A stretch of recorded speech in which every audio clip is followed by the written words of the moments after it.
आप सभी भाई लोगों को मेरा नमस्कार। तहे दिल से आपका बहुत बहुत आभारी हूँ। जिस तरह से आप वीडियो को लाइक और शेयर कर रहे हो, करते रहिए। मेरा हौसला है उसको आगे बढ़ाते रहिए। मैं अच्छे से अच्छा प्रयास करके अच्छा ही देने का काम करूँगा। तो देखिए, अपनी जो श्रृंखला चल रही थी और वो श्रृंखला चल रही थी अपनी सगुन काव्यधारा के अंतर्गत राम काव्यधारा और कृष्ण काव्यधारा। तो इससे पहले मैंने वीडियो डाला था। उस वीडियो में मैंने राम काव्यधारा जो है उसके प्रमुख लेखक, उससे संबंधित संप्रदाय और तुलसीदास के विषय में किसने क्या क्या कहा है, वो चीज़ मैंने आपको उसमें नोट कराई है। तो थोड़ा सा नोट कर लेना।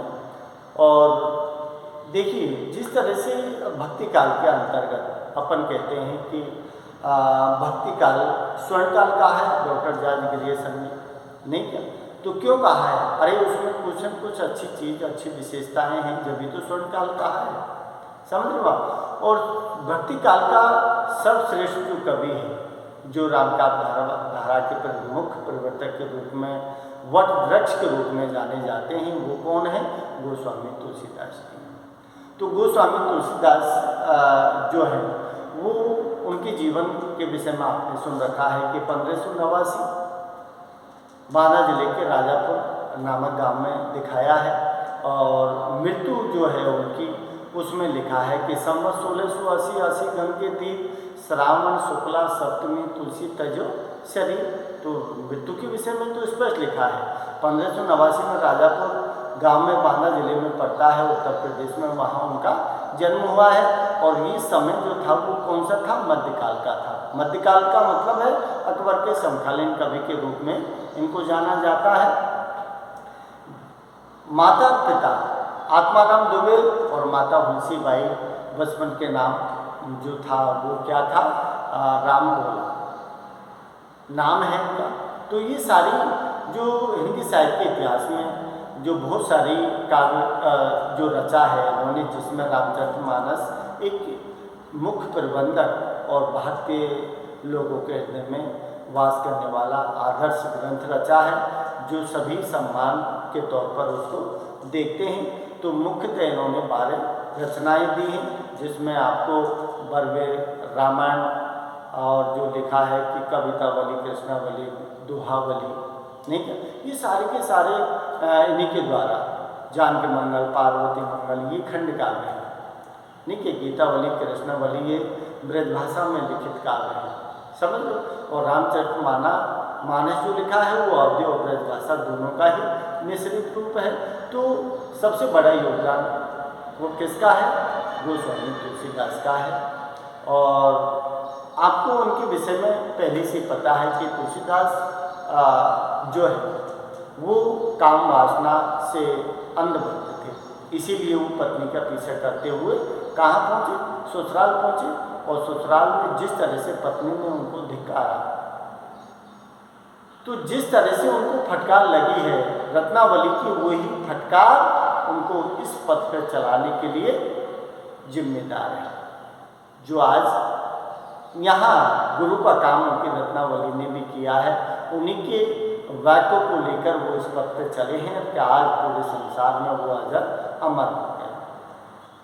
तो देखिए, अब मैं थोड़ा सा संक्षिप्त रूप से विशेषताओं के विषय में थोड़ी जानकारी ले लेते हैं, उसके बाद में फिर अगले टॉपिक पर चर्चा करेंगे।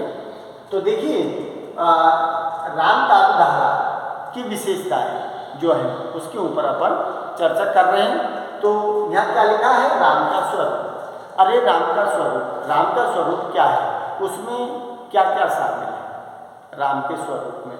अरे राम तो क्या है? विष्णु के अवतार है, सुंदरता में कोई कमी नहीं।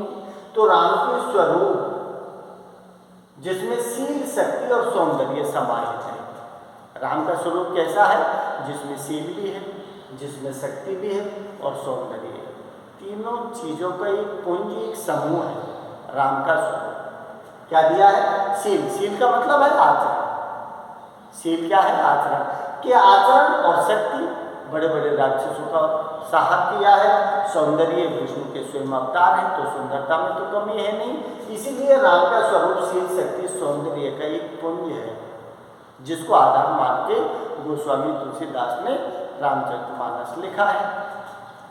समन्वय की विराट भावना, समन्वय की भावना तुलसीदास द्वारा रचित जो काव्य हैं उनमें सारे के सारे समन्वय की भावना, जो विरोधात्मक स्थिति जहाँ दिखाई दी वहीं उन्होंने क्या कर दिया, समन्वय कर दिया।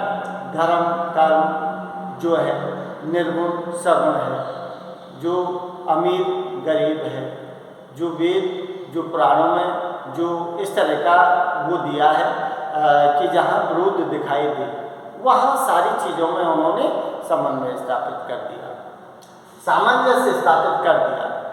समझ लो, ब्राह्मण और शूद्र में कर दिया, धर्म और कर्म में कर दिया, गृहस्थ और वैराग्य में कर दिया, अमीर और गरीब में कर दिया, समाज और परिवार। जहाँ भी उसको ऐसा लगा कि यहाँ मामला गड़बड़ है तो उन्होंने समन्वय समझौता करके उन विरोधात्मक स्थितियों को मिलाने का प्रयास किया। राम का लोकनायक रूप है।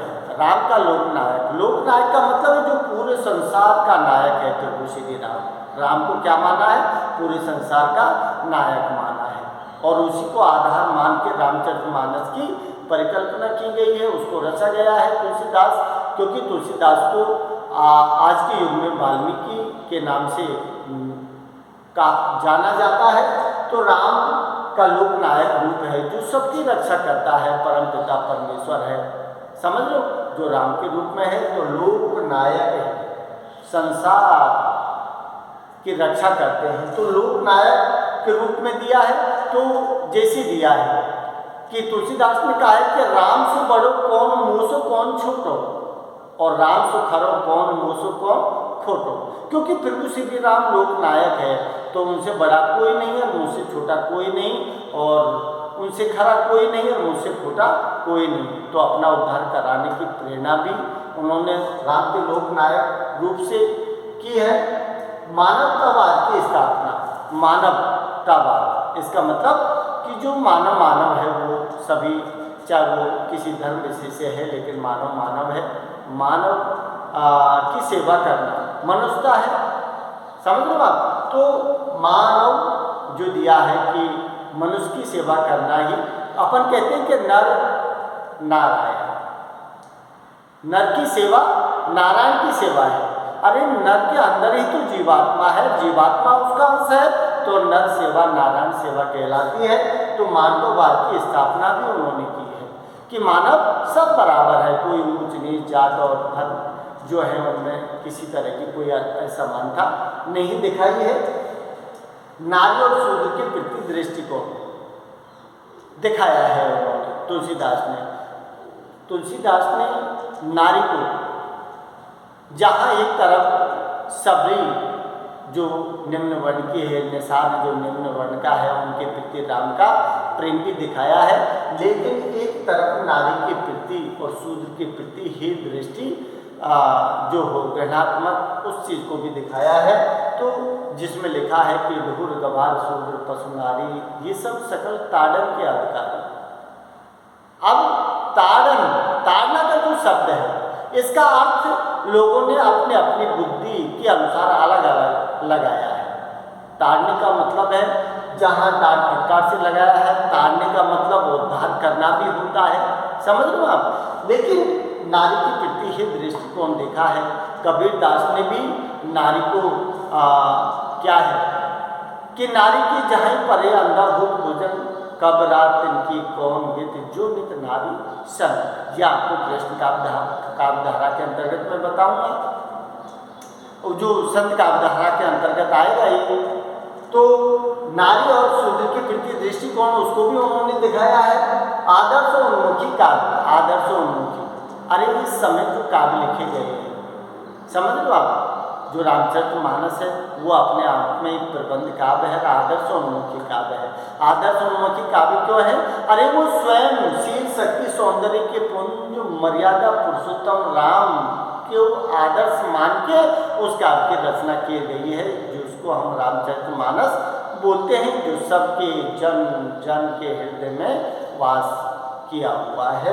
तो ये क्या है, आदर्श और मुख्य काव्यों की रचना भी बहुत सारे काव्य हैं जो 12 रचनाएं की हैं उन्होंने। तो आदर्श और मुख्य काव्य भी लिखे गए हैं। सर्वांगपूर्ण भक्ति, सर्वांगपूर्ण भक्ति का मतलब यहाँ संकेत मिलता है आपको बहुदेववाद की ओर इशारा मिलता है। सर्वांगपूर्ण कि ऐसा नहीं कि यहाँ इन लोगों ने एक राम व्यक्तिगत राम की ओर इशारा करके ही उनके रूप की भक्ति करने का संकेत नहीं किया है। इसमें अन्य देवी देवता जो हैं उनकी ओर भी इशारा किया गया है, इसीलिए सर्वांगपूर्ण भक्ति की ओर इशारा है। जो अन्य देवी देवताओं को भी बराबर पूजा जाता है। क्या दिया है, नवरसों का परिपाक। नवरस, अरे जो रस है, नव रस माने जाते हैं हिंदी साहित्य में, दो, एक वात्सल्य रस और एक भक्ति रस, दो जोड़े तो 11 हो गए। लेकिन नव रस, चाहे वो श्रृंगार रस हो, चाहे वो हास्य रस हो, चाहे वो वीर रस हो, चाहे वो रौद्र रस हो, चाहे वो निर्वेद शांत रस हो, चाहे वो करुणा रस हो, चाहे वो क्रोध जो होता है वो हो। अरे जहाँ जुगुप्सा विभिन्न जो रस कहते हैं, चाहे वो हो, चाहे वो भक्ति रस हो, चाहे वो वात्सल्य रस हो, सारे के सारे रसों का रामचरितमानस में परिपाक हुआ है। अरे बालकांड जहाँ चालू होता है तो माँ का वात्सल्य रस झलकता है, सीधी बात है, समझ लो। जब राम सीता लक्ष्मण छोड़ के जाते हैं तो करुण रस झलकता है, नहीं क्या। जंगल में जहाँ ताड़ने का काम किया, राक्षसों को मारने का साहस करने का, वहाँ वीर रौद्र रूप देखने को मिलता है, समझ लो।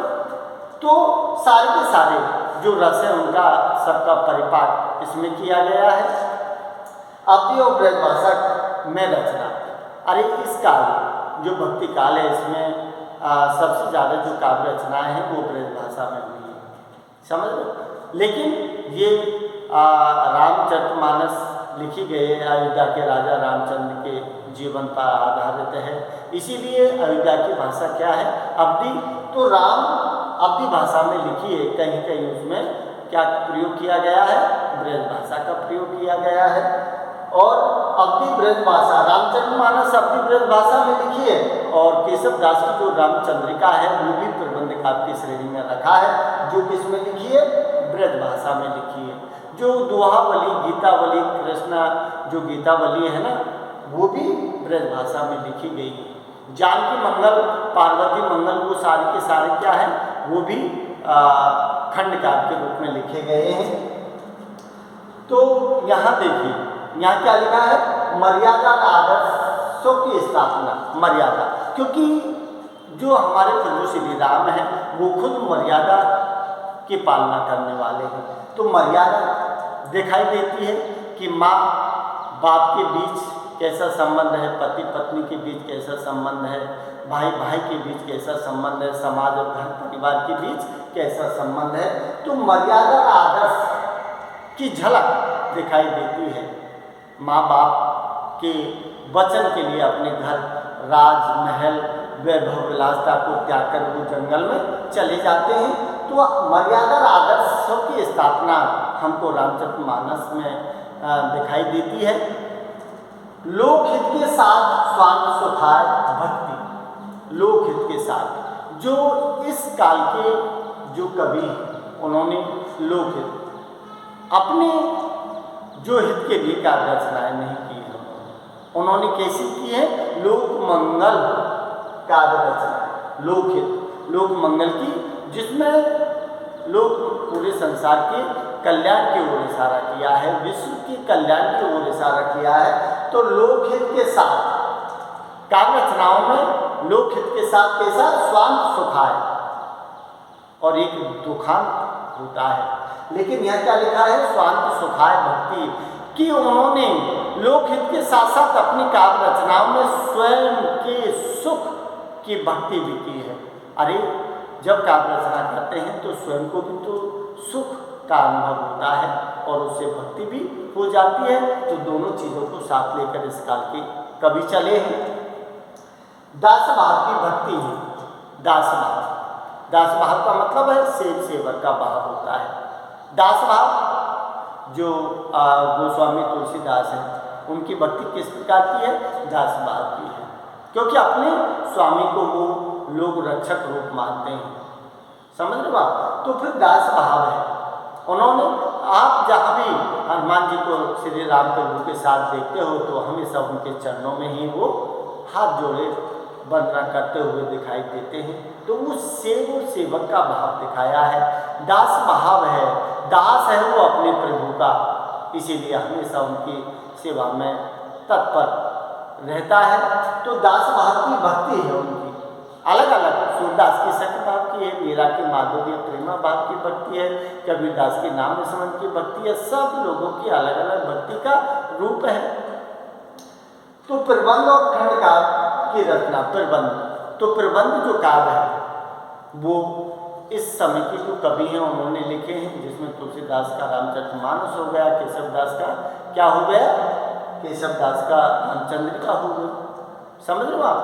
तो ये प्रबंध काव्य की श्रेणी। खंड काव्य आपका जानकी मंगल, पार्वती मंगल जो है वो हो गए। तो प्रबंध काव्य और मुक्त काव्य, खंड काव्य, ये इस समय के कवियों के द्वारा लिखे गए काव्य हैं और इनमें छंद अलंकारों का प्रयोग, क्योंकि पद्य भाग है। सीधी बात है कि जहाँ पद्य भाग का काव्य की रचना होगी तो वहाँ छंद और अलंकारों का स्वतः ही प्रयोग होना है। ठीक है, वैदिक काल में तो छंद अलंकारों की होड़ लगी थी, लेकिन यहाँ इस तरह की कोई होड़ नहीं थी। लेकिन अपने काव्य को सुंदर दिखाने के लिए छंद और अलंकार क्या है? ये छंद काव्य के वस्त्र हैं, अलंकार उसके आभूषण हैं। तो वस्त्र और आभूषणों से ही तो आदमी अच्छा लगता है, उसी प्रकार छंद अलंकारों से काव्य सुंदर बनता है।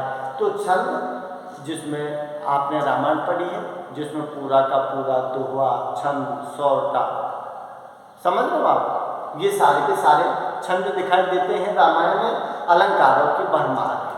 अलंकार जो है जिसमें आप क्या कहते हो? अलंकार में आपने सुना है रूपक है, उत्प्रेक्षा है, उपमा है और अनुप्रास है, जो ज़्यादातर मतलब मानविकर्ण अलंकार है, तो अतिशयोक्ति अलंकार है। तो सारे के जो अलंकार हैं उन सब का भी इनमें प्रयोग किया गया है। तो ये थी आपकी सगुण काव्य धारा, जिसमें राम काव्य धारा के विषय में मैंने 2 वीडियो बनाई हैं, इनको मैं आपको डाल दूँगा। उसके बाद में फिर मैं कृष्ण काव्य धारा है उसको लेकर मैं आपसे चर्चा करूँगा। जब तक के लिए मैं आपसे विदा लेना चाहता हूँ। अगर अच्छे लगे तो लाइक, शेयर और सब्सक्राइब जरूर कर देना। धन्यवाद।